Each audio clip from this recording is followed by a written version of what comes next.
아멘. 우리 제목을 같이 볼까요? 자, 같이 제목 읽어보도록 하겠습니다. 시작. 다시 한번 시작. 네, 사람들은 어떤 큰 대가의 지불을 하기가 너무 두렵고 어려워서 열정을 조금 낼 때가 있죠. 열정을 아껴야 된다고 생각할 때가 있죠. 그러나 과연 진짜 그런 걸까요? 우리가 한번 오늘 말씀을 통해서 보도록 하겠습니다. 누가복음 19장 39절에서 44절에까지 말씀인데요. 어제 광역교회 제가 아까 10시 반에는 이야기했지만 거기에 멋진 청년들 남자 6명이서 온 교회 대학부를 다 이끌더라고요. 똘똘 뭉쳐서 수십 가지의 일을 하면서 진짜 그 힘이 없어 보이는 대학부였는데 그 대학부는 막 완전 캐리, 머리끄댕이를 자꾸 이렇게 캐리를 하더라고요. 근데 그 모습을 보면서 우리 교회 형제들도 많이 생각이 났습니다. 우리는 이미 멋진 형제들을 가졌습니다. 아멘. 네, 그래서 형제 한 절, 자매 한 절 같이 말씀을 읽어보도록 하겠습니다. 멋진 형제부터 읽어보도록 하겠습니다. 시작.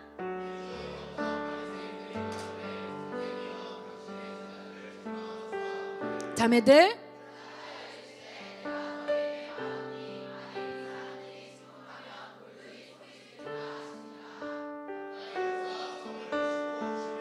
이르시되 너도 오늘 평화에 관한 일을 알았더라면 좋을 뻔하였거니와 지금 내 눈에 숨겨졌도다.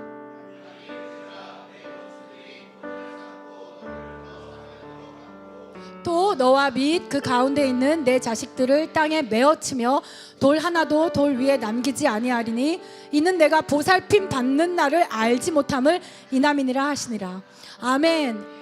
아멘, 아멘. 원수들이 토둔을 쌓고 너를 두르는 것뿐만이 아니라 너와 너의 자손들까지 땅에 메어치며 너의 소유 아무것도 남기지 아니하는 건데, 왜 그러면 이것이 너가 하나님의 보살핌을 받는 날, 그것이 보살핌이었구나, 그것이 나를 향한 하나님의 보살핌이었구나를 알지 못함이라 하는 이 말씀이었습니다. 여러분, 신앙생활에서 예수님을 믿을 때 대가가 지불돼야 됩니다. 예수님 믿는 것엔 대가가 지불돼야 돼요 하는 그 말 들어보셨죠? 맞는 말일까요? 틀린 말일까요? 맞는 말이죠. 시간의 대가도 지불할 수 있어야 되고 재정의 대가도, 마음의 대가도 지불할 수 있어야 되는 게 맞죠. 아멘. 그러나 이 말씀은 또 맞으면서도 제 입장에서는 틀린 말씀입니다. 왜 그러냐면 여러분들이 1,000원을 가지고 복권을 샀어요. 로또를 샀는데 10억에 당첨됐어요. 할렐루야, 빚이 청산되는 한 해란 이런 것이군요. 아닙니다, 여러분. 작은 것부터 충성하십시오. 근데 1,000원을 주고 복권을 샀는데 10억이 됐어요. 근데 그것을 보고 어느 누군가가 와, 나 10억에 당첨됐는데 내가 이걸 위해서 1,000원이라는 대가 지불을 했어. 내가 1,000원이라는 대가 지불을 했어. 난 이걸 받을 만해. 이러한 사람이 있다면 여러분, 그 사람을 보면서 느낌이 어떠세요? 기분이 어떠세요? 아니에요. 네. 근데 우리가 예배를 위해서도 당연히 대가 지불을 합니다. 우리 찬양팀은 아침부터 미디어팀 수고하죠. 주차팀은 낮이나 밤이나는 아닌가요? 겨울이나 여름이나 네, 수고하지요. 또 우리가 셀별로 돌아가면서 청소도 하죠. 밥도 하죠. 여러분, 그게 한꺼번에 올 때도 있지요. 찬양팀인데 밥새까지 할 때도 있지요. 분명히 수고하고 대가가 지불되는 게 있죠. 그러나 오늘 예수님께서는 그렇게 말씀하시는 거예요. 제가 광역교회에서 2편의 설교를 했었는데 그 중에 한 편이 지옥에서의 첫날, 저희 교회에서도 했었죠. 천국에서의 첫날이라는 설교였습니다. 저는 이거는 나를 불러주는 모든 곳에 가면 난 이건 꼭 하겠다, 이렇게 결단한 말씀이기 때문에 그걸 전했습니다. 그걸 통해서 우리가 느낄 수 있는 건 예수님을 믿기 위해 아침부터 준비하고 2시간 혹은 3시간 혹은 우리가 봉사까지 합치면 4시간, 이런 그 이상의 시간에 대가가 지불될 때도 있겠지만, 과연 우리가 감정적인 신앙생활이 아니라 진짜 믿음이 있다면 계산기를 한번 두드려 보는데, 내가 예수님을 믿기 위하여 지불된 대가가 더 클까? 아니면 내가 예수님을 믿지 않았을 때 내가 지불돼야 될 대가가 더 클까라는 질문을 하게 된 것입니다. 여러분은 어떻게 생각하세요? 여러분이 예수를 믿기 위해 지불하고 있는 대가가 더 크다고 생각하십니까? 아니면 오늘 본문의 말씀처럼 내가 예수님을 믿지 않음으로 나와 나의 자손이 영원히 지불해야 될 대가가 훨씬 크다라는 그 사실을 믿으십니까? 믿음이 있으신가요? 우리 구주 예수 그리스도와 그분의 나라에 대한 영원한 믿음이 있으신가요? 아멘. 그러한 사람들이 고백하는 거죠. 내가 주의를 지키는 것이 아니라 주일이 나를 지켜줍니다. 어디 까불고 있어. 어디 주의를 지킨다고 생색을 내고 있어. 내가 주의를 지키는 게 아니라 주일이 나를 지켜줍니다. 내가 예배를 지키는 게 아니라 예배가 나를 지켜줍니다. 할렐루야. 이러한 사람에게는요, 로또 10억에 대가집을 1,000원? 말도 안 되지. 이러한 기분과 이러한 감정이 항상 있게 되는 것입니다. 제가 산드로 목사님 설교에 은혜를 많이 받았고 또 전달 강습을 계속할 때 기회가 되면 여러분과 나누도록 하겠습니다. 그때 목사님께서 말씀해 주신 게 신실한 자와 신실하지 못한 자를 비교해 주셨습니다. 저는 여태까지 신실한 자를 생각할 때 항상 맨 먼저 생각나는 게 뭐였냐면 to-do list였어요. to-do list, 그것을 철저하게 세우고, 저는 정말 철저하게 세웁니다. 그런데 철저하게 실패하죠. 네. to-do list를 철저하게, 계획표를 철저하게 세우고 그 계획대로 하고 싶을 때나 하기 싫을 때나 철저하게 그것을 지켜내는 사람이 신실한 사람이라고 생각했습니다. 물론 그런 것도 있죠. 근데 그게 만약에 진짜 신실함의 전부라면 타고나기를 극-제1로 타고난 사람은 거저 떡 먹었네? 타고나기를 극피로 타고난 사람은 뭐야? 너무 불리한 게임이잖아요. 처음 스타트부터. 그렇죠? 그게 중요한 요소지만 그게 절대적인 건 아니에요. 그러나 제가 다 말할 수 없지만 그 중에 하나, 진짜 신실함은 무엇이냐? 바로 하나님을 기대하는 거. 여러분 신실하게 하나님을 기대하고 계시나요? 그래서 다윗은 하나님의 마음에 합한 자였죠. 신실한 자였죠. 신실한 예배자였죠. 내게 스트레스가 있을 때나 없을 때나, 좋은 일이 있을 때나 없을 때나, 사방의 적들이 나를 에워싸 진칠 때나, 나를 다 죽이려는 사람뿐일 때나, 믿었던 사람이 배신하고 도망갔을 때나 나는 주님을 찬양합니다. 내 영혼아 깰지어다. 주님을 바랄지어다. 너의 소망을, 하나님을 향한 소망을 거두지 말지어다.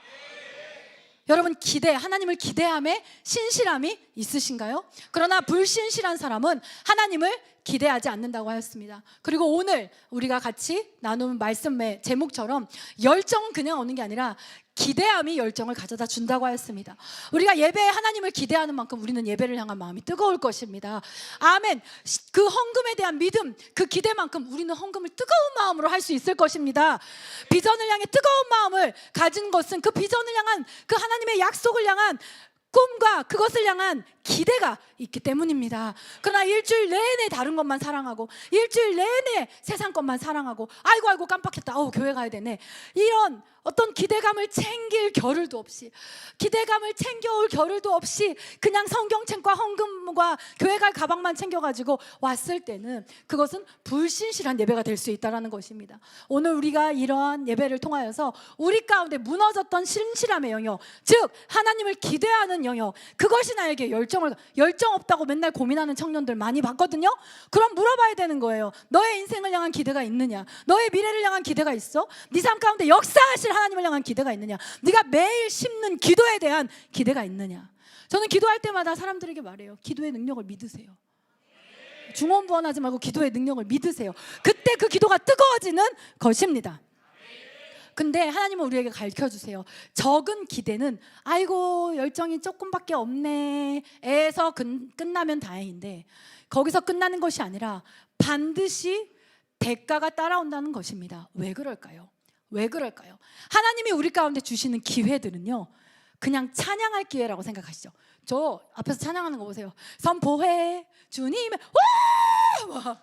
막 목에다 호루라기 넣고 막 하잖아요. 네, 누군가는 경박스럽다고 할 수도 있겠죠. 다윗도 그렇게 욕을 먹었어요. 경박스럽다고. 그러나 저는 상관없습니다. 사람에게 잘 보고 싶지 않아요. 제가 예배하고 찬양하고 기도할 때 깨달은 것은 뭐냐면, 여러분 그 찬양의 가사 있죠. 가사의 곡조에 따라 노래를 한다고 생각하시죠? 맞아요. 그럴 수도 있는데 제가 항상 찬양 콘티를 봤거든요.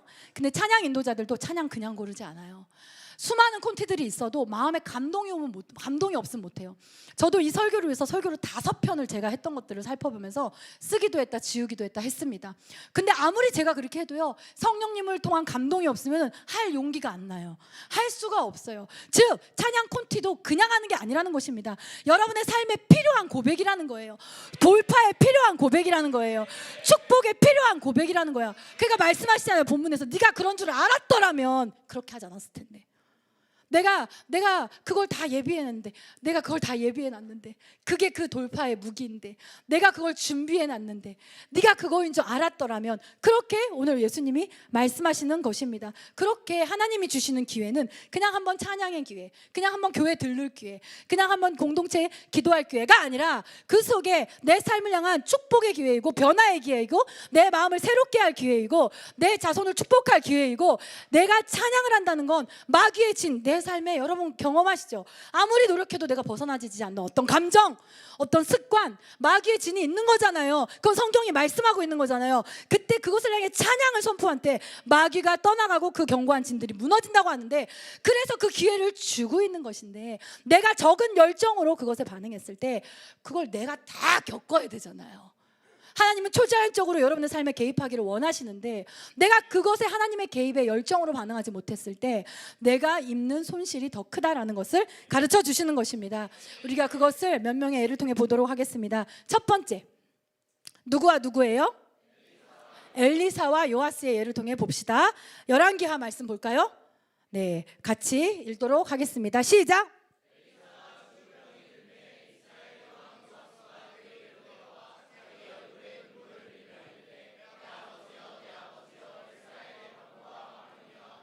엘리사가 그에게 이르되 활과 화살들을 가져오소서 하는지라. 활과 화살들을 그에게 가져오매. 그 다음, 또 이스라엘 왕에게 이르되 왕의 손으로 활을 잡으소서 하매 그가 손으로 잡으니 엘리사가 자기 손을 왕의 손 위에 얹고 이르되 동쪽 창을 여소서 하여 곧 열매. 엘리사가 이르되 쏘소서 하는지라. 곧 쏘매. 엘리사가 이르되 이는 여호와를 위한 구원의 화살, 곧 아람에 대한 구원의 화살이니 왕이 아람 사람을 멸절하도록 아벡에서 치리이다 하니라. 또 이르되 화살들을 집으소서. 곧 집음에 엘리사가 또 이스라엘 왕에게 이르되 땅을 치소서 하는지라. 이에 3번 치고 그친지라. 하나님의 사람이 노하여 이르되 왕이 6번을 칠 것이니이다. 그리하였더라면 왕이 아람을 진멸하기까지 쳤으리이다. 그런즉 이제는 왕이 아람을, 아멘. 네, 이스라엘을 둘러싼 적국들은 너무나 강했고요. 무기도 이스라엘보다 너무나 많았습니다. 그래서 항상 이스라엘은 약했어요. 그럼에도 불구하고 하나님의 사람 엘리사가 항상 전쟁 전에 하나님의 계시를 통해서 싸웠기 때문에 항상 승리할 수가 있었어요. 그렇기 때문에 이스라엘의 병거 그 자체, 무기 그 자체인 이제 엘리사가 이제 나이가 많이 들어서 죽게 되었습니다. 그때 젊은 왕 요아스가 막 두렵잖아요. 막 달려와서 그 엘리사 앞에 엎드려진 거예요. 이제 엘리사여, 이스라엘의 무기 그 자체이시고 병거 그 자체이신 엘리사여, 이 당신이 죽고 나면 우리 이스라엘 나의 후손들과 이 땅, 이 백성은 어떻게 합니까? 라고 하소연을 합니다. 그때 엘리사가 일어나서 어떻게 해요? 되게 이상한 행동을 하잖아요. 침대에서 일어나서 동쪽 창문을 열으라고 해요. 그리고 화살을 그 창문을 향해 쏘라고 합니다. 그래서 요아스 왕이 시키는 대로 화살을 창문 바깥으로 쏘았습니다. 그랬더니 엘리사가 어떻게 설명을 하냐면, 이 화살은요 바로 그 아람 군대, 적들을 향해 쏘는 하나님의 구원의 화살입니다 라고 말해줬습니다. 말해줬어요, 안 했어요? 해줬어요, 안 했어요?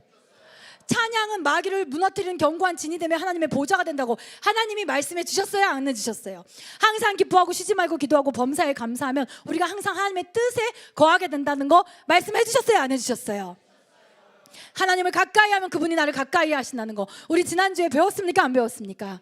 그것처럼 요아스 왕도 배웠습니다. 이 화살은 구원의 화살입니다 라고 가르쳐 주었어요. 그리고 나서 이제는 하나만 쏠 게 아니라 화살통을 다 집어서 땅을 힘껏 내려치십시오 라고 이야기를 했어요. 근데 이 요아스 왕은 대충 그냥 열정 없이 왜 이걸 치라고 하는 거야? 하고서는 한 3번 치고 말았어요. 이것을 그냥 읽으면 아니 뭐 이렇게 엘리사는 뭐 저런 거 가지고 화를 내, 뭐 어떻게 해야 될지 모르니까 한 3번 쳤겠지, 이렇게 생각할 수 있지만 분명히 엘리사는 이 화살은 어떤 화살이라고 했어요? 왜? 지금 네가 왔잖아.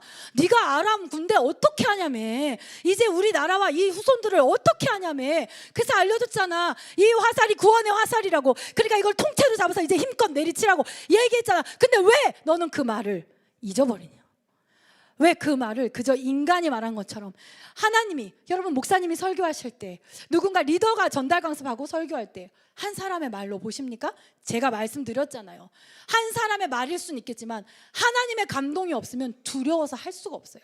그러니까 목사님도 밤새 설교했던 거를 뒤엎는 날이 많잖아요.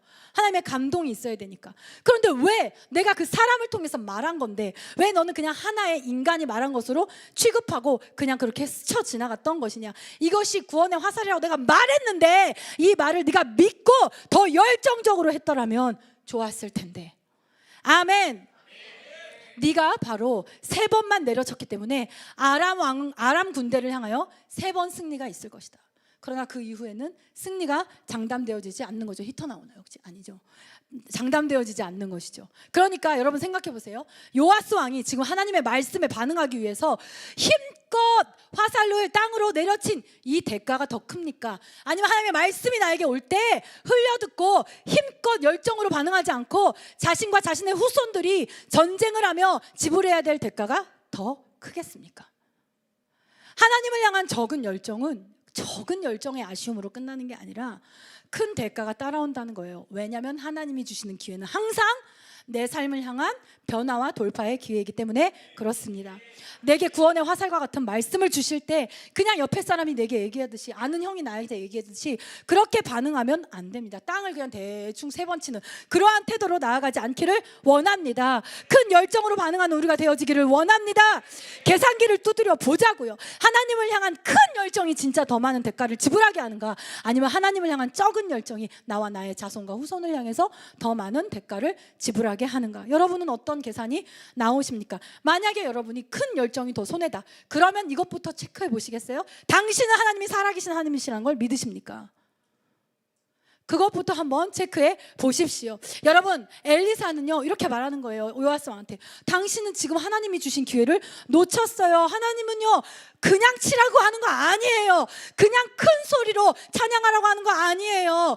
그냥 말씀을 선포하라고 하는 거 아니에요. 그냥 예배하라고, 나를 사랑하라고 하는 게 아니에요.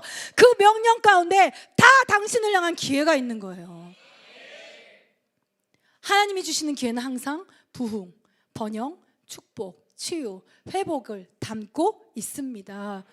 근데 하나님이 왜 당신이 필요하다고 그랬잖아요. 근데 하나님의 기회를 주셨는데 왜 당신은 하나님의 말씀을 그렇게 크게 생각하지 않고 또 한 번의 수요 예배, 또 한 번의 금요일, 또 한 번의 예배, 또 한 번의 수련회이겠지, 또 한 번의 컨퍼런스겠지, 그렇게 그냥 하나의 시간으로 여겼단 말입니까?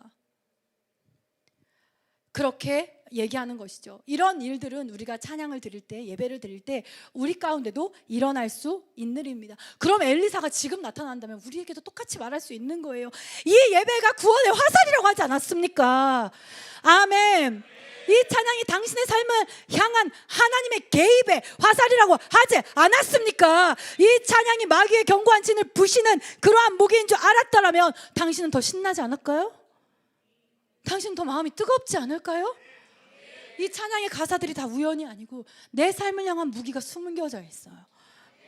아멘. 그것을 고백할 기회를 찬양을 통해 주셨어요.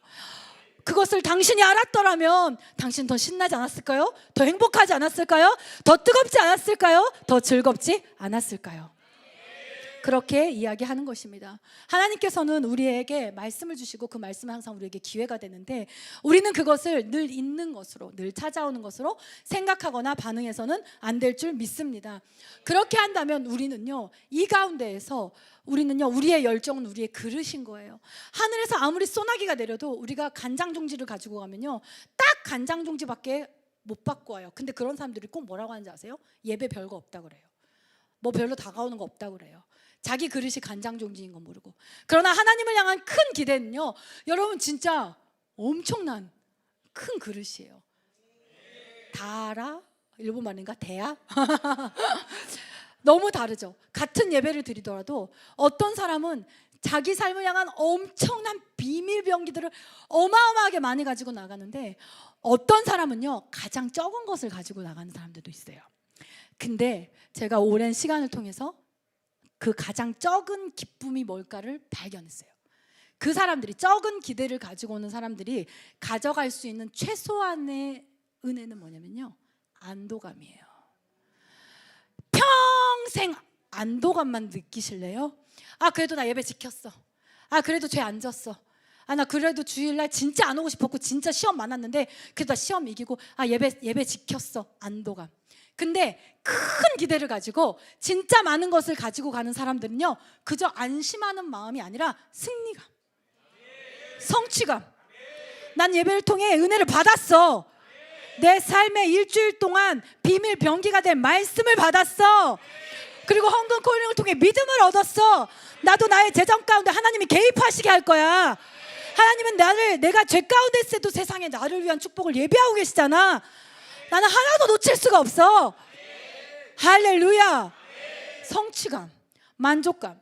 일생을 신앙생활을 하면서 끌려오듯이 교회 오면서 간신히 안도감만 느끼는 신앙생활을 왜 하겠어요? 여러분, 우리가 예배를 통해 큰 만족과 기쁨과 승리와 성취가 여러분 가운데 있기를 원합니다. 최소한의 것이 아닌 최대한의 것을 가져가시는 여러분이 되어지시기를 원합니다. 저를 따라해 볼까요? 우리가 원하는 만큼만 가져갈 수 있다. 진짜거든요. 우리 다시 한번 선포할까요? 우리가 원하는 만큼만 가져갈 수 있다. 우리 옆에 사람에게 알려줄까요? 너는 네가 원하는 만큼 가져갈 수 있어. 여러분, 예수님이 요한계시록에서도 그렇고요, 목마른 자들 다 나오라, 거저 나와서 거저 마셔라, 원하는 만큼 마셔라. 아멘. 네가 뭐 원하는 만큼 마셔라 라고 말씀하고 계십니다. 그래서 우리에게 이렇게 하나님이 주시는 것들은 내 삶을 향한 기회라는 것입니다. 자, 두 번째 예를 통해 알아볼까요? 누구와 누가 나오죠? 자, 누구와 누구예요? 시작. 오늘 예배를 통해서 우리의 삶 가운데 나도 모르게 침투해 있었던 요아스의 영, 에서의 영이 떠나가기를 선포합니다. 하나님은 누구를 미워한다라고 쓰지 않으세요. 딱 한 사람만 빼고. 에서를 미워했다. 야곱을 사랑했다. 와우. 많은 사람들이 오해할 수도 있을 텐데 그럼에도 불구하고 이렇게 말씀하셨습니다. 왜 그럴까요? 에서보다 야곱이 훨씬 도덕적으로 결격 사유가 많았거든요. 에서는 자기 의가 충만했거든요. 아우, 세계 평화를 해야지, 어려운 사람 도와야지, 막 멋있는 그런 사람이었어요. 근데 야곱은 좀 찌질한 사람이었고, 그때는 사냥을 해야 되는 시대니까 남자에게 힘이 절대적이었는데 야곱은 약골이었나 봐요. 약골, 농사졌어요. 에서처럼 멋지게 사냥을 할 수 있는 능력치도 떨어졌어요. 성품도 떨어지는 사람이었어요. 상처만 많이 있었던 사람이었어요. 근데 왜 야곱을 미워하고 에서를 사랑하고 그렇게 말씀하셨을까? 에서는요, 태어나 보니까 삼촌이 손흥민 이런 것처럼 태어나 보니까 할아버지가 아브라함. 와우. 삼촌이 손흥민보다 할아버지가 아브라함에 더 크게 반응하신 여러분 축복합니다. 축복합니다. 네. 그래서 근데 그 시대는 장자권의 시대잖아요. 장자를 통해서 이 유업이 이어지는 시대잖아요. 그렇죠? 근데 이 에서는요, 장자권이 있었거든요. 우리가 요즘 유업 나누고 있잖아요. 그 유업이 있었다고요. 근데 관심이 한 개도 없었어요. 그 영적인 유산에 대한 관심이 하나도 없었어요. 오히려 뭐 오늘 큐티에 어떤 말씀을 나눴니, 뭐 어떤 은혜가 있었니, 오늘 예배에 네 말씀, 네 마음을 사로잡은 말씀은 뭐야 할 때는 그냥 좋았어요, 뭐 이렇게 말을 하는데 사냥에 대한 얘기가 나오면 눈이 막 번쩍 뜨이는 거예요. 네. 절대로 목사님 뭐 설교 뭐 찬양은 다시 듣지 않아. 그냥 일주일에 딱 1시간 반이면 되지. 다시 듣지 않아. 근데 사냥 유튜버는 완전 몇 개 막 다 막 구독해놓고 막 내가 뒤질세라 올라오는 족족족족 새 동영상 알림 설정 다 해놓고 족족족족 보는 거예요. 에서가. 사냥에 대한 얘기는 끝이 없이 할 수 있어요. 그리고 가나안 여자에 대한 얘기도 끝이 없이 할 수 있어요. 걸그룹에 대한 얘기, 정치에 대한 얘기, 연애에 대한 얘기, 누구누구의 가십거리, 이런 것은 너무 관심이 많고 그런 거에는 마음이 뜨거워져요. 그런데 내가 받을 영적 유산과 하나님의 나라와 날 구원하신 하나님의 사랑에서는 이상하리만큼 냉담해요. 그는 믿음의 유산과 하나님과 그분의 나라, 하나님의 언약에는 관심이 없었다라는 것입니다. 그러나 야곱은 다른 모든 것이 약하고 결격 사유처럼 보이는 게 많았지만 그도 동일하게 에서와 함께 들었거든요. 그땐 책이 없잖아요. 완전 고대 시대니까 구전이잖아요. 아버지 이삭으로부터 들었을 거거든요. 우리의 이 여정이 어떻게 시작된 줄 알아? 우리가 어떻게 하나님의 언약 백성이 된 줄 알아? 바로 너희 할아버지부터야. 너희 할아버지 아브라함은 원래는 우상을 섬기는 집안의 사람이었어. 근데 하나님이 그를 언제 부르셨지? 그리고 하나님이 인도하시는 곳으로 가라 하셨어. 너네 할아버지 대단하시지? 그러나 할아버지도 고난이 많았어. 아픔이 많았어. 누구도 믿어주지 않은 거야. 내가 들은 음성이니까. 아내조차도 믿어주지 않는 거야. 얼마나 힘들었겠니? 그래서 포기하고 싶었어. 그러나 그때마다 하나님은 나타나셔서 말씀을 주시고 힘을 주셨지. 근데 절정이 언제인지 알아? 수십 년을 기다렸는데 바로 내가 태어나지 않는 거야. 잉태가 되지 않는 거야. 그때 거의 할아버지가 믿음에서 미끄러질 뻔했어. 그때가 불시험이지, 불시험. 그런데 그때 하나님께서 나타나셔서 너희 할아버지를 끌고 나가 하늘의 별을 보여주셨고 땅의 모래알을 보여주셨어. 그래서 믿음을 갖게 하셨어. 그래서 믿음을 가지니까 100세, 야, 정말 불가능하다라는 결론이 날 수밖에 없는 그 100세에 바로 이 아버지가 잉태된 거야. 그리고 하나님은 그 아브라함과 그 아브라함의 후손에게 너가 복이 될 거고 창성케 될 거고 온 열방의 복이 될 거라는 이 영적인 축복과 유업을 주신다고 하셨어. 그게 우리들의 이야기야. 할 때 에서는 관심 없어요. 빨리 이 아빠 말씀 끝나고 빨리 유튜버 채널 봐야 되는데, 빨리 새로운 동영상 올라온 거 없나 체크해야 되는데, 그래요. 근데 야곱은요 거기서 눈이 번쩍번쩍 한 거예요. 그러면서 그 축복을 내가 갖고 싶다. 그 축복을 갖고 싶다. 따라해볼까요? 그 축복을 내가 갖고 싶다. 하나님의 약속이, 하나님이 살아계시고 하나님의 약속이 진실하시고 살아있는 약속이라는 걸 믿으신다면 갖고 싶지 않습니까? 나를 가까이 하리라. 내가 너를 가까이 하리라. 아멘. 그리고 하나님의 말씀에 순종하고 하나님의 뜻 안에 거하면 나가도 복을 받고 들어와도 복을 받고 광주리도 복을 받고 들도 복을 받고 붐치기 자치기 자차차 무슨 그저 자손도 복을 받고 뭣도 복을 받고. 신명기 말씀을 보세요. 따라해볼까요? 그 축복 나도 받고 싶다. 이게 있냐는 거예요. 지금 이게 있냐는 거예요. 이게 없는데 그게 믿음이냐는 거예요. 이게 없는데. 근데 야곱은 나도 받고 싶다. 그리고 조금 지나니까 서운했어요. 왜 이 어마어마한 유업은 장자를 통해서 이어져야 돼? 내가 차남으로 태어나고 싶어서 태어났냐고. 그럼 내 가족은? 앞으로 나의 후손은? 너무 불쌍하잖아. 나도 저 축복 갖고 내 가문도 저 축복을 받았으면 좋겠어. 그렇게 마음에 품고 있었어요. 그러던 어느 날, 그렇기 때문에 야곱이 배가 고파서 자기에게 다가온 에서와 그 장자권과 팥죽 한 그릇을 바꿀 수가 있었잖아요. 에서가 그래 나 너무 배고파 죽게 생겼으니까 장자권 줄게. 너 다 가져. 뭐 이거 먹을 수도 없고 뭐 할 수도 없는 거 너 가져. 대신 팥죽 한 그릇을 나에게 줘. 라고 하지 않았습니까? 여러분 아시죠? 여러분 한번 생각해 보십시오.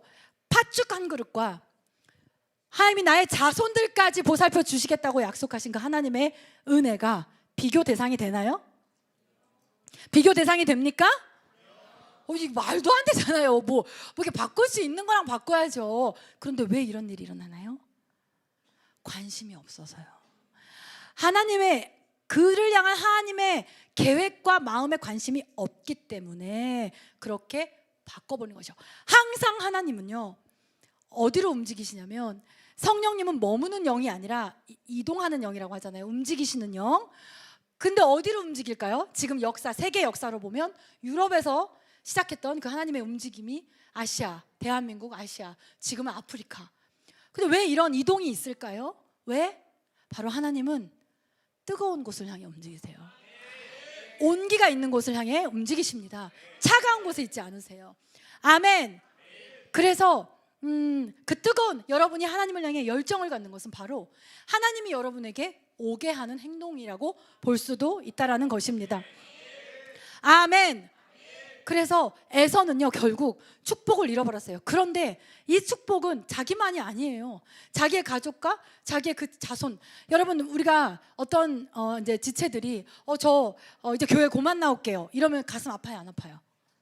되게 가슴 아파요. 그래서 가서 설득하려고 하고 다시 데려오려고 하고 그래요. 그러면 그 사람은 막 되게 튕기면서 오해해요.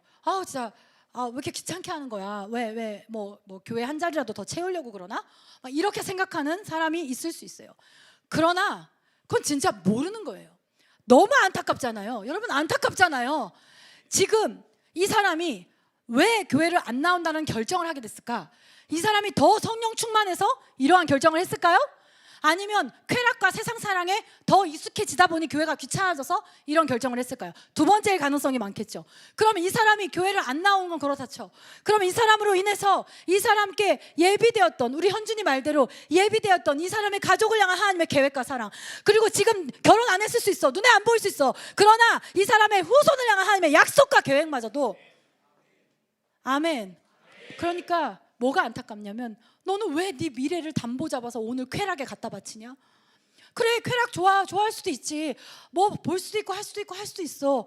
그러나 어떻게 오늘 하루 내가 더 쾌락에 더 많은 시간을 쓰기 위하여 내 미래와 내 후손과 내 가문의 미래를 담보 잡아서 거기다 그냥 갖다 바칠 수가 있을까? 그게 바로 지금 에서의 모습인 것이고, 우리들의 안타까움은 그걸 알기 때문에 그 안타까움이 있는 거죠.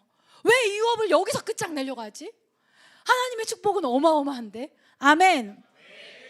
그래서 에서는 축복을 잃었는데 자기만의 축복을 잃은 것도 아니고요, 자기와 자기의 후손 가문의 축복을 잃었고, 야곱은 축복을 얻었습니다. 여기 내가 믿음의 1세대다 손 들어보세요. 내가 최초 세대다. 할렐루야. 여러분이 가문의 운명을 바꾼 거예요. 여러분, 그냥 여러분 하나가 아니라니까요. 여러분의 가문의 운명을, 여러분의 후손의 운명을 바꾼 것입니다. 우리 더 크게 박수할까요? 아멘. 네, 그 다음 자, 누구와 누구예요? 네, 다윗과 미갈입니다. 자, 다윗이요, 구약에 보면 언약궤는 하나님의 임재예요. 뭐라고요? 네, 하나님이 임하신 거예요. 하나님이 저 하늘에 있는 게 아니라 지금 여기 임하시는 거예요. 그 상징이 언약궤입니다. 그러니까 언약궤가 전쟁터 가운데 지금 완전 혈투야. 근데 저기서 언약궤가 쭉 들어오는 게 보여요. 그러면 어떻겠어요, 이스라엘 백성이? 하나님이 그렇지, 끝났다, 이겼다, 와 이겼다, 하나님이 임하셨다, 할렐루야. 그러니까 언약궤가 들어올 때 이스라엘 백성은 어땠을까요? 기뻐하고 춤추고 환호성 지르고 막 승리의 함성을 지르고 막 난리가 났겠죠. 또 언약궤가 있는 곳에는 풍성한 수확이 있었습니다. 풍년의 해가 있었습니다. 그러니까 여러분, 빚을 청산하는 올해가 될 때 빚 가지고 안달복달 하는 게 아니라 더 하나님의 임재, 더 하나님과 가까이 하십시오. 하나님의 임재가 있는 곳에 기근이 사라졌어요. 메마름이 사라졌어요. 그러니까 거기는 기뻐하고 춤추고 찬양하는 것이 그냥 침묵할 수가 없는 거예요. 막 나팔과 소고와 모든 걸 동원해서 찬양하는 그 기쁨의 소리가 있었다라는 것입니다. 근데 그 언약궤를 바벨론에 빼앗겼다가 이제 그 언약궤가 드디어 예루살렘 성에 돌아올 때에 다윗이 어떻게 했나요? 우리가 오죽하면 그런 찬양 있잖아요. 다윗처럼 춤을, 그쵸? 그런 찬양이 있잖아요. 그죠? 근데 왜 그런 찬양, 다윗처럼 춤을 추면서, 너무 안 맞지 않아요? 가사랑 이거랑, 저는 그런 거 볼 때 너무 웃긴 거예요. 가사랑 이거랑 싱크로율이 전혀 안 돼. 다윗처럼 춤을 추면 우리는 그렇게 하지 않을 줄 믿습니다. 어떻게 이따가 끝나는 찬양으로 남미 프레이즈 한번 해볼까요? 우리 악기팀이 그러더라고요. 이 남미 버전 프레이즈를 한번 하고 나니까 그냥 프레이즈 너무 심심하대요. 우리 이따가 끝송은 우리 프레이즈 찬양합시다. 여러분의 기대를 담아, 열정을 담아 찬양하기를 원합니다. 제가 아까 프레이즈 찬양할 때 우리 기타리스트들을 보고 정말 기쁨을 얻었거든요. 그전 찬양할 때는 선포회 할 때 이렇게 하다가 이 남미 리듬은 너무 놀라운 리듬인 것 같아요. 둘이 가도 이러는 거예요. 둘이 똑같이. 근데 너무 이게, 제가 남미에 갔는데 남미 분들은 모든 국민이 다 파워 2더라고요. 진짜 파워 2. 그거 어디서 느꼈냐면, 여러분 지나다니다가 보건대 사거리에서 남미분 만났다고 저기 사진 한 장만 찍어주실 수 있어요? 이렇게 할 수 있어요? 우린 다 아이잖아. 국민성이 그런 게 있잖아. 그쵸? 근데 남미는 우리가 아시아인이라고 포토 이래요. 그래서 낯선 사람하고 친해지는 거 되게 좋아하고 추억 만드는 거 되게 좋아해요. 어떻게 이렇게 국민 전체가 다 파워 2가 될 수 있지? 했더니 그 삼바 리듬 때문에 그런 것 같아. 그거에 쩔어 있으면 그렇게 될 수밖에 없는 것 같아. 이따 기타리스트 보세요. 이런다니까요. 네, 그전까지는 진짜 악기팀 표정 관리 하라고 해야 되겠네 생각하고 있었거든요. 근데 이 남미의 버전의 찬양은 강력합니다. 근데 이렇게 언약궤가 예루살렘에 돌아올 때 다윗은요, 왕의 옷이 벗겨지는지도 모르고 춤을 추며 기뻐하며 찬양했습니다. 아멘. 왕의 옷이라는 게 뭐예요? 체면의 옷이잖아요. 그죠? 자기 지위의 옷이잖아요. 연륜의 옷이잖아요. 우리가 신앙생활 몇십 년 했다고, 리더라고, 우리가 집사라고, 뭐라고, 사모라고, 우리가 그 옷을 단단히 입고 그렇게 해서야 되겠습니까? 다윗은 그 옷을, 모든 거칠에 대한 그 옷을 다 집어던지고 정말 아이처럼 하나님을 기쁘게 찬양했다라는 것입니다. 근데 그의 아내 미갈은 어떻게 됐습니까? 미갈은 항상 창문으로 이렇게 구경하는 사람이에요.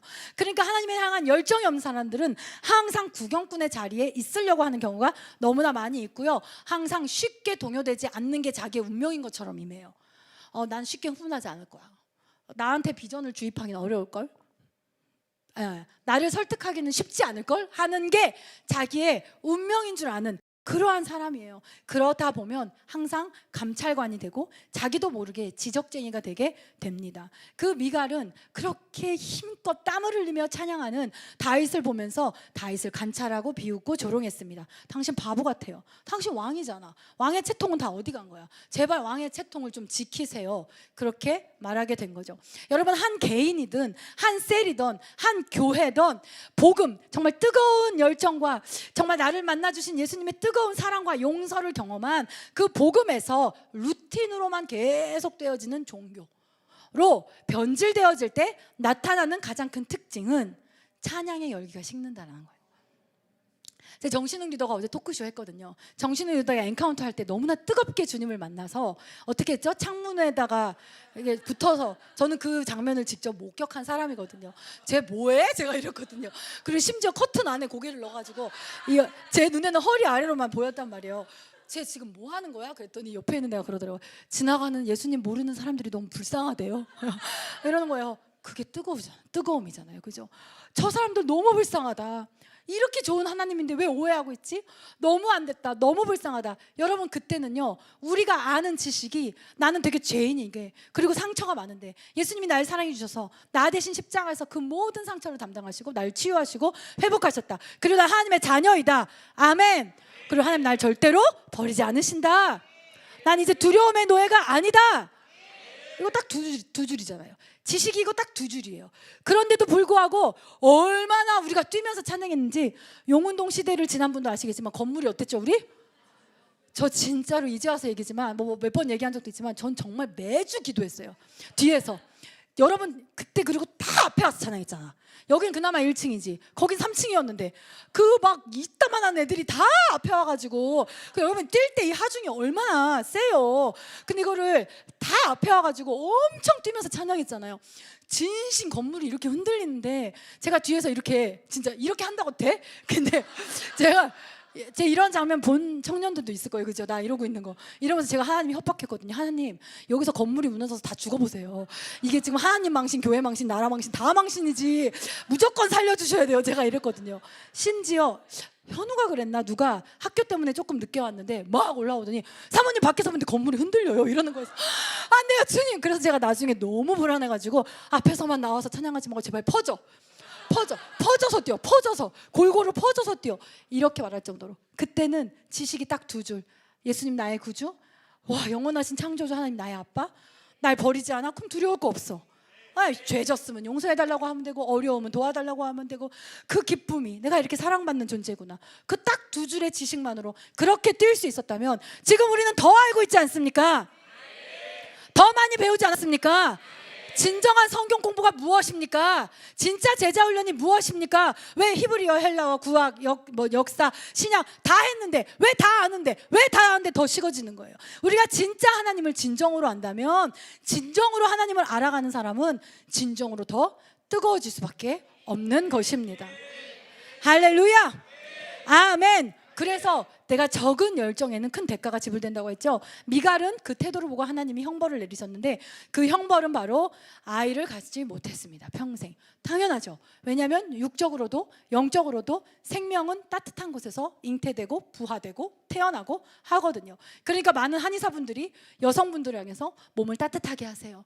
몸을 따뜻하게 하세요. 몸을 차갑게 하면 안 됩니다라고 이야기하시고, 그렇기 때문에 살리는 영이신 성령님은 따뜻한 곳으로 이동하시는 거예요. 찬양의 열기, 예배의 열기가 있는 곳으로 이동하시는 것입니다. 차가운 곳에는 생명이 잉태될 수 없습니다. 차가운 곳에서는 새 생명이 일어날 수 없습니다.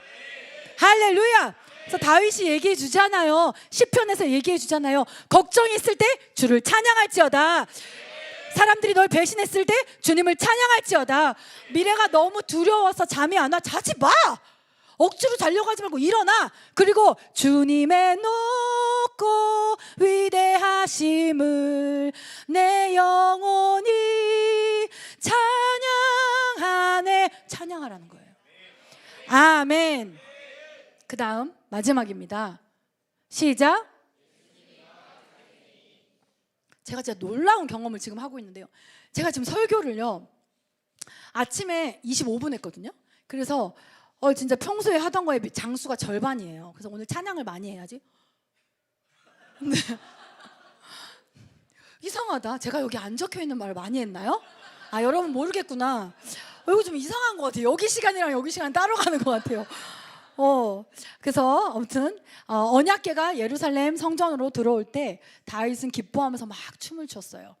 근데 그 후로부터 다윗이 그렇게 막 춤춘 그 후로부터 2500년 후에 예수님께서 언약궤 대신 예루살렘에 입성하시게 됩니다. 그렇죠? 이제 언약궤가 필요 없죠. 이 땅에 오신 하나님 그 자체가 되신 예수 그리스도 하나님의 임재, 언약궤 그 자체이신 그분이 있는 곳에는 마찬가지로 치유가 일어나고요. 우리 현준이 간증처럼 기근이 떠나가고요. 중독이 떠나가고요. 우울과 자살의 영들이 그 견고한 진들이 무너지고요. 아멘. 마음과 삶의 승리가 일어나기 때문에 누구든지 예수님을 만나는 그 장소, 예수님을 경험하는 그때는 환호성과 기쁨과 감사와 승리의 함성이 있을 수밖에 없는 것입니다. 기쁨이 가득한 것이지요. 그렇게 많은 사람들이 예수님을 찬양하고 환영했습니다. 근데 그때 종교 지도자인 바리새인들, 여러분, 그래서 우리의 리더급들, 여러분 모든 것에 장이 되신 분들, 여러분 안에 있는 모든 바리새인의 영들을 떠나보내시기를 원합니다. 그 바리새인들은 미가야 같이 비평하는 사람이었습니다. 판단하는 사람이었습니다. 뭐라고 했어요? 아우 시끄러워. 왜 이렇게 시끄럽게? 당장 멈추게. 소리를 왜 질러? 무슨 종려나무 가지까지 흔들면서 춤출 것까지 있어. 그냥 예배하면 되잖아. 너무 과해. 시끄러워. 광신도 같아 보여. 야 그만해. 이렇게 시켰던 거예요, 바리새인들이. 그때 예수님이 우리 아까 읽었던 본문에서 뭐라고 말씀하셨어요?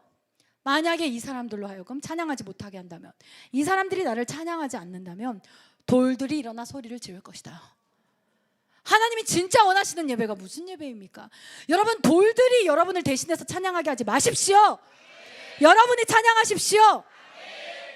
근데 종교 지도자들의 이 냉소는 전염성이 강합니다. 그래서 여러분, 신앙 안에 뜨거운 사람과 교제하시길 원해요. 비판, 판단하는 사람과 함께하는 사람들은 그걸 좋아하는 사람들이고요. 그리고 그렇지 않다 하더라도 그 사람들과 함께 있을 때 비판, 판단, 즉 차가움, 성령이 있을 수 없는 그 차가움은 금방 전염이 돼요. 물론 뜨거움도 금방 옮겨지죠. 그래서 여러분들이 마음이 뜨거운 사람들과 더 많이 함께하기를 축복합니다. 이 종교 지도자들의 차가움은요, 7일 만에 예루살렘의 분위기를 싹 반전시켰어요. 그래서 예수님이 십자가에 달려 죽으시게 했어요. 그걸 이미 하셨기 때문에 우리가 아까 읽은 본문 중에 그 다음 절에 보면 예수님께서 예루살렘 성을 보시며 우시는 거예요. 예루살렘의 이름의 뜻이 무엇냐면, 따라해볼까요? 평화라는 뜻입니다. 그런데 예수님이 울면서 뭐라고 하셨는지 아세요? 네가 평화의 도시가 될 수 있었을 텐데, 네가 평화의 도시가 되었으면 좋았을 것을. 예수님은요, 우리의 잠재력을 아세요. 야곱은 몰랐다니까요. 왜냐하면 찌질했거든요. 실력이 없었거든요. 힘도 없었거든요. 성품도 안 좋았어요. 친구도 없었어요. 근데 야곱 안에 있는 잠재력을 하나님은 아셨어요. 여러분이 안다고 생각하지 마세요. 여러분은 몰라요. 하나님은 아십니다. 그래서 하나님은 여러분에게 그 기회들을 주시잖아요. 여러분이 잠재력을 알기 때문에. 근데 그 기회들을 주시는데, 그 기회를 걷어차 버릴 때, 그게 내 삶을 향한 돌파의 기회라는 걸 모를 때에 그 가능성 끝을 보고 계신 예수님은 너무 안타까워서 눈물을 흘리는 거예요. 나는 그냥 오늘 뭐 찬양을 이렇게 하고, 나는 그냥 오늘 이렇게 한 거지만, 예수님은 우리의 잠재력을 아시고 그 먼 미래까지 아시기 때문에 네가 이게 구원의 화살인 줄 알았으면 좋았을 텐데, 이게 내가 너에게 주는 선물이고 기회인 줄 알았으면 진짜 좋았을 텐데, 내가 보고 있는 이것을 너도 같이 봤으면 너무 좋았을 텐데, 그 눈물인 것입니다. 아멘. 우리 마지막 호세아 6장 6절의 말씀 볼까요? 시작.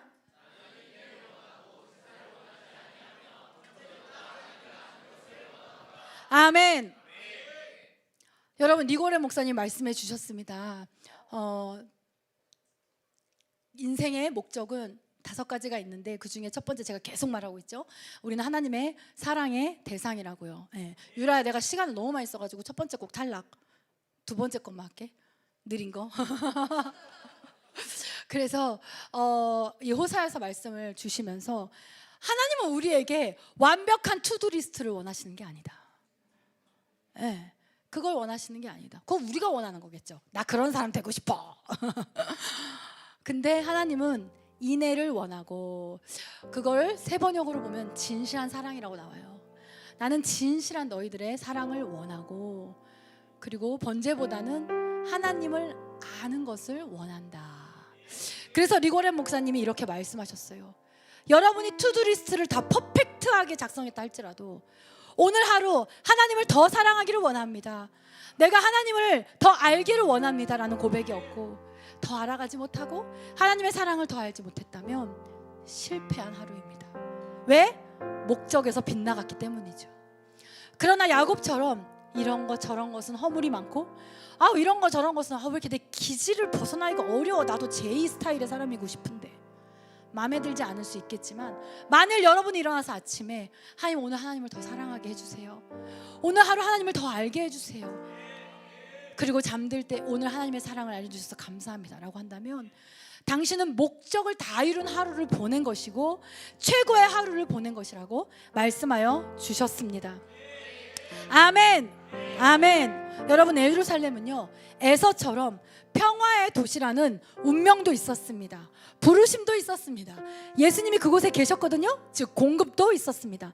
그러나 그들의 냉담함은 그것에 대한 모든 기회를 그냥 가능성으로, 물론 그들은 가능성이 있었는지도 몰랐기 때문에 안타까워할 수도 없었겠지만, 그와 그의 후손들과 그의 자손들의 가능성까지 다 보고 계신 예수님은 너무 슬퍼서 우셨습니다. 너무 안타까워서 우셨습니다. 아멘.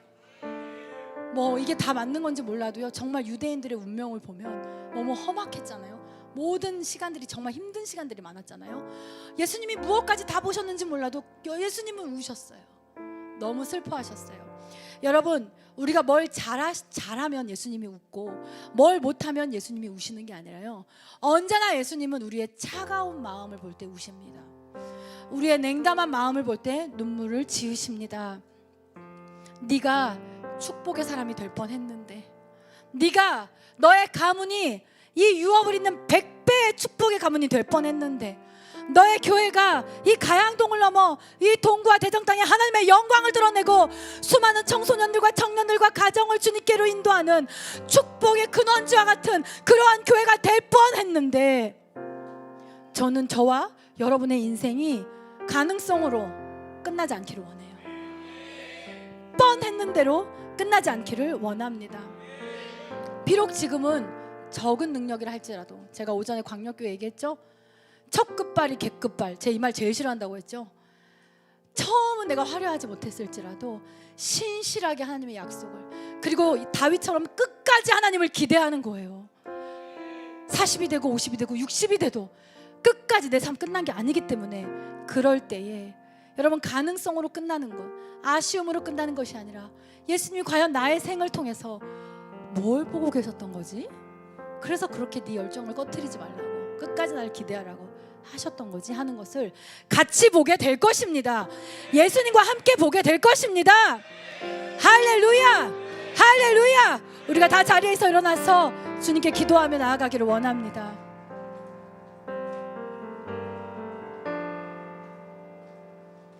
우리가 같이 기도할 때요, 여러분이 마지막으로 구원의 감사와 감격을 느끼며 주님 앞에 뜨거운 반응으로 나아갔던 적이 언제입니까? 여러분, 우리의 뜨거움은 하나님을 우리에게 오게 할 거예요. 하나님을 우리 삶 가운데 초대하게 될 겁니다. 여러분의 빛과 문제 가운데 초대하게 될 것입니다. 하나님의 초자연적인 능력과 영역이 일어나게 될 것입니다. 여러분, 가장 뜨거운 찬양을, 가장 뜨거운 함성을 주님 앞에 올려드리기를 원합니다. 할렐루야, 할렐루야. 여러분의 삶과 고백이 찬양 안에 들어가면 여러분의 삶에는 평안이 옵니다. 그 언약궤가 그분이시기 때문입니다. 자유가 임합니다. 삶에 대한 예언이 다 찬양의 가사에 있습니다. 여러분을 이끌어줄 하나님의 말씀과 임재가 있습니다. 여러분, 지칩니까? 포기하고 싶습니까? 그때 더 크게 주님을 찬양할 때입니다. 어떤 사람들은 그렇게 말하겠죠. 전통적인 교회들도 있다고. 맞아요. 전통적이고 조용한 아름다운 교회들도 많이 있습니다. 그러나 우리가 이 교회를 개척할 때 목사님을 통해 하나님이 주신 꿈과 비전은 무엇이었습니까? 머리가 하얘진 사람마저도 같이 기뻐 춤추며 청년처럼 하나님 앞에 뜨겁게 찬양하는 그 예배의 광경을 목사님께 보여주지 않으셨습니까? 그리고 우리는 그것을 위해 달려가고 있지 않습니까? 그런데 왜 우리가 그 전통에 눌려 그 열정을 포기해야 합니까? 여러분, 사람들의 시선이 아니라 하나님 앞에서 다윗과 같은 예배자가 되시기를 축복합니다. 여러분, 모두 그 자리에서 주님을 찬양하며 나아갑시다. 할렐루야. 나는 찬양하리라.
채찍에 맞아졌나요?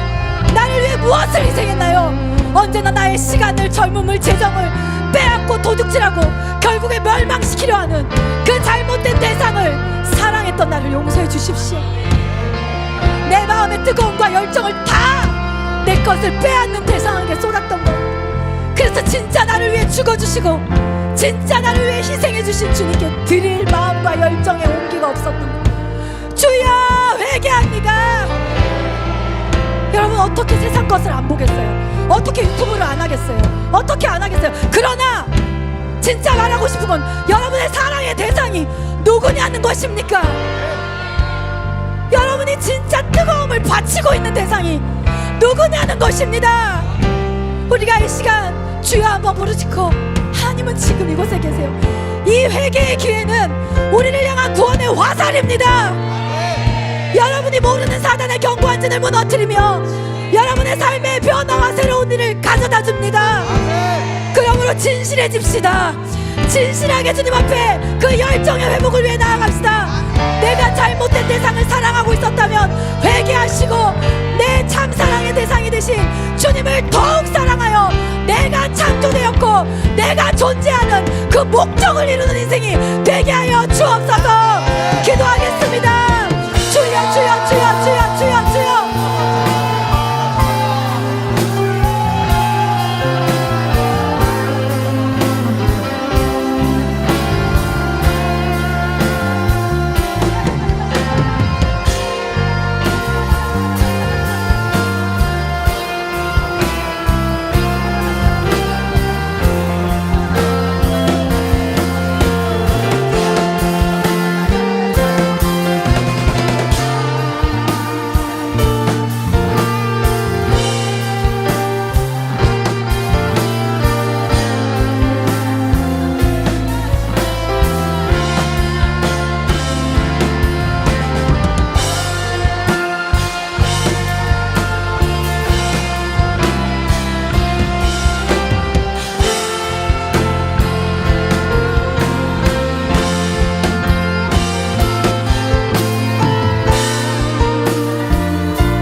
것입니다. 그 사랑의 온기가 있는 쪽으로 이동할 것입니다. 하나님이 여러분 삶에 임하도록 하십시오. 여러분에게는 초자연적인 능력이 필요합니다. 여러분의 문제, 여러분의 빚, 그것은 여러분의 힘으로 안 돼요. 하나님을 초청하십시오. 뜨거운 마음으로 하나님 내 인생에 개입하여 주옵소서.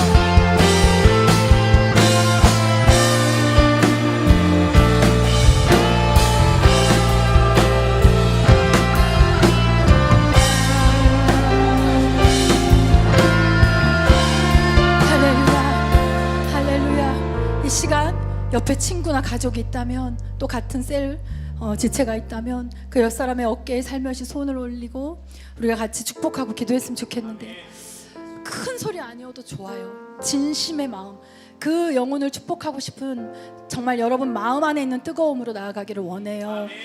하나님 이 사람에게 열기를 주세요. 사랑의 열기를 주세요. 잃어버렸던 감정을 주세요. 생각을 만져주세요. 성령님 이 사람에게 부어주시옵소서. 열정과 참 마음과 참 기쁨과 참 사랑과 그리고 육체의 건강을 회복시켜 주시옵소서. 우리가 그렇게 서로에게 성령님을 구합시다. 기도하겠습니다.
예루살렘을 보고 계셨던 것처럼 오늘 여러분의 삶의 계획, 여러분의 삶의 잠재력을 보고 계십니다. 여러분의 놀라운 잠재력을 보고 계십니다. 여러분이 보는 게 다가 아닙니다. 그것은 바로 주님으로 인해 성취될 것입니다. 아멘. 여러분이 오늘 하루 무엇을 성취했던 그것이 정말 하루의 성공이 아니라 오늘 하루 주님을 더욱 사랑하고 주님을 더 알기 원하는 그 마음, 그것이 바로 목적에서 벗어난 실패한 하루가 아닌 목적을 이루는 완벽한 하루하루가 되게 할 것입니다. 그러나 주님, 우리가 어떻게 주님을 사랑할 수 있겠습니까? 바로 주님이 나를 어떻게 사랑하셨는지를 바라보는 것입니다. 주님이 어떤 분이시고 나를 어떻게 사랑하셨는지를 우리가 바라볼 때 어떻게 그분의 이름을 찬양하지 않을 수 있겠습니까? 어떻게 안심하지 않을 수 있겠습니까? 어떻게 희망을 갖지 않을 수 있겠습니까? 그분의 살아계심과 전능하심을 믿을 때 어떻게 우리가 기뻐하지 않을 수 있겠으며 어떻게 더 힘껏 찬양하지 않을 수 있겠습니까?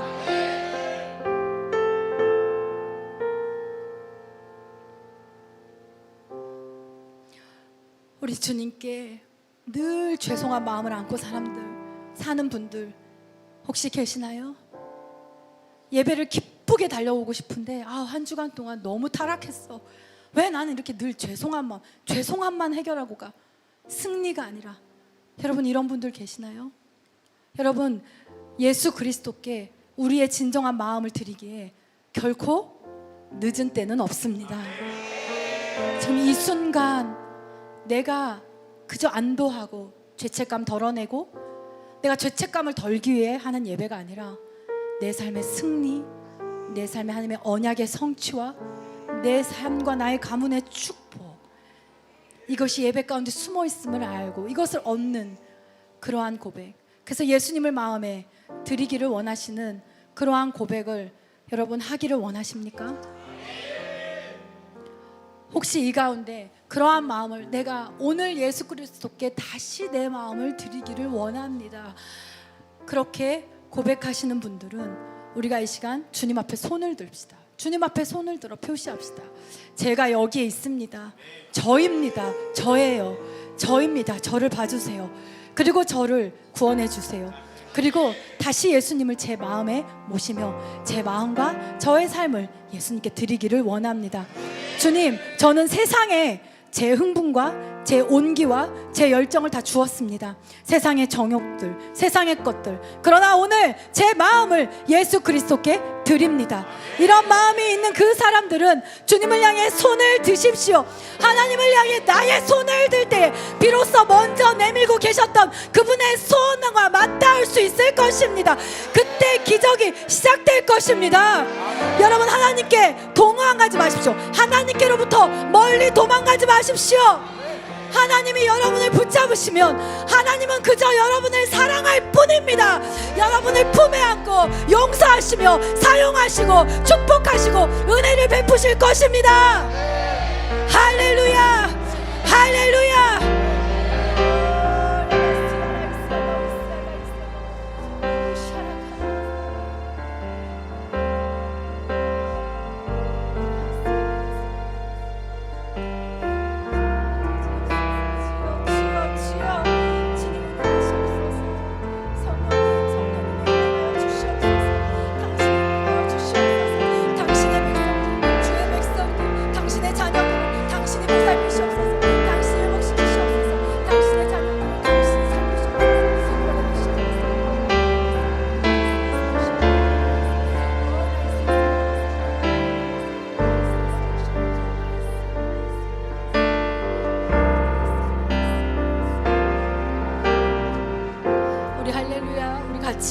저의 기도를 함께 따라함으로 우리의 마음을 다시 뜨거운 온기를 담아 하나님께 드리며 이 예배를 마치기를 원합니다. 아멘. 진심으로 이 기도를 따라하시고요.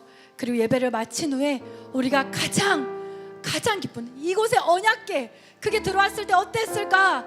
여러분, 그것을 보는 그 이스라엘 백성이 되어서 여러분, 우리가 하나님 앞에 진짜 예배, 네, 들어올 때와 나갈 때가 다른 거, 그게 진짜 예배잖아요.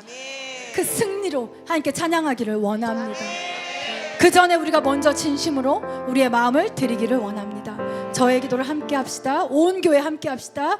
주 예수님, 제 삶을 드립니다. 제 삶을 드립니다. 감사합니다. 감사합니다. 당신께서는 십자가에서 피를 흘리고 죽으셨고 십자가에서 피를 흘리고 죽으셨고 사흘 만에 다시 살아나셨습니다. 사흘 만에 다시 살아나셨습니다. 주님께서 날 사랑하셨기 때문에 날 용서하셨고 난 용서받았습니다. 나는 씻겨졌습니다. 나는 자유합니다. 나는 하나님의 자녀입니다. 나는 하나님의 자녀입니다. 나는 두려움의 노예가 아닙니다. 나는 내 삶을 두려워하지 않습니다. 나는 영혼을 두려워하지 않습니다. 할렐루야, 할렐루야. 주님을 찬양합니다. 예수님의 이름으로 기도하였습니다. 아멘. 할렐루야.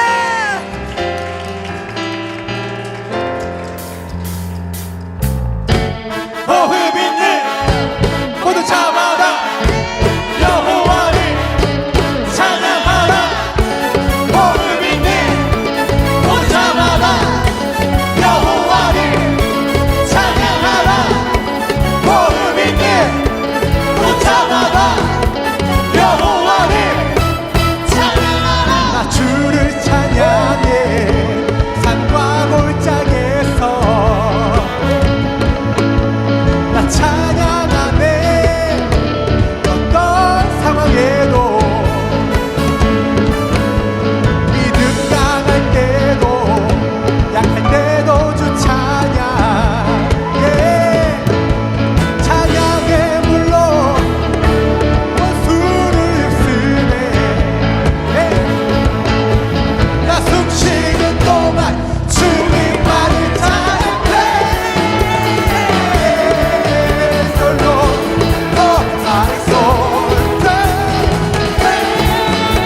하신